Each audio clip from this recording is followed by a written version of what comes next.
Q3 नतीजों का season आ चुका है और हमारी नजरें हैं ऑटो सेक्टर पर। गाड़ियों की बिक्री तो बढ़ रही है, पर क्या ये तेजी मुनाफे में भी दिखेगी? हमने मोतीलाल ओसवाल की एक ताज़ा रिपोर्ट को स्टडी किया है और कुछ काफ़ी इंटरेस्टिंग बातें सामने आई हैं। तो चलिए सीधे इस एनालिसिस में उतरते हैं। तो सबसे बड़ा सवाल यही है कि ये तिमाही ऑटो कंपनियों के लिए आखिर कैसी रहने वाली है। क्या बिक्री के जो शानदार नंबर हम देख रहे हैं वो असल में मुनाफे में बदलेंगे? यही वो सवाल है जिसका जवाब हम सब जानना चाहते हैं। हमारे एनालिसिस के हिसाब से संकेत बिल्कुल साफ हैं। हमें लगता है कि ऑटो सेक्टर एक बेहद मजबूत तिमाही दिखाने के लिए पूरी तरह से तैयार है, और इसके पीछे कुछ ठोस कारण भी हैं जिन पर हम एक एक करके बात करेंगे। तो इस पूरी उम्मीद की बुनियाद क्या है? पहली और सबसे अहम चीज है वॉल्यूम ग्रोथ, मतलब गाड़ियों की बिक्री, जिसने एक जबरदस्त रफ्तार पकड़ी हुई है।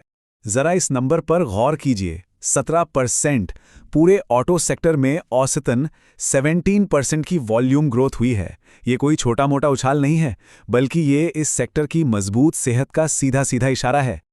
और जब हम इस ग्रोथ को अलग अलग सेगमेंट्स में तोड़कर देखते हैं तो कहानी और भी दिलचस्प हो जाती है। देखिए, कमर्शियल व्हीकल सेगमेंट 22% की जबरदस्त तेजी के साथ सबसे आगे है। ट्रैक्टरों की बिक्री में भी 21% का उछाल है, और टू व्हीलर और पैसेंजर गाड़ियों ने भी 17% की बहुत ही सॉलिड ग्रोथ दिखाई है। तो सवाल यह है कि ये जबरदस्त डिमांड आ कहां से रही है? देखिए, फेस्टिव सीजन में तो बिक्री शानदार थी ही, लेकिन असली कहानी उसके बाद शुरू होती है। त्योहार खत्म होने के बाद भी, यानी नवंबर और दिसंबर में, डिमांड का लेवल ऊंचा बना रहा, और ये एक बहुत ही पॉजिटिव साइन है। जाहिर है, जब बिक्री बढ़ती है तो हमारी नज़र सीधे कंपनियों की कमाई पर जाती है। तो चलिए अब ये देखते हैं कि ये वॉल्यूम ग्रोथ मुनाफे और मार्जिन के नंबर्स में कैसे बदल रही है। यहां हमने कंपनियों को दो हिस्सों में देखा है। एक तरफ है OEMs, यानी वो कंपनियां जो गाड़ियां बनाती हैं। इनके रेवेन्यू में 24 से 25% की शानदार ग्रोथ और मुनाफे में 17 से 27% तक की बढ़ोतरी की उम्मीद है। दूसरी तरफ है एंसिलियरी कंपनियां जो पार्ट्स बनाती हैं। उनके रेवेन्यू में 14% और मुनाफे में भी 17 से 20% की अच्छी खासी ग्रोथ का अनुमान है। मुनाफे के साथ साथ कंपनियों के मार्जिन में भी सुधार की उम्मीद है, और इसके पीछे 3 बड़े कारण हैं। पहला, ऑपरेटिंग लेवरेज, मतलब जब ज़्यादा गाड़ियां बिकती हैं तो हर गाड़ी को बनाने का खर्चा कम हो जाता है। दूसरा, कंपनियों ने डिस्काउंट कम दिए हैं। और तीसरा, खास तौर पर टायर कंपनियों के मार्जिन में एक अच्छा सुधार देखने को मिल सकता है।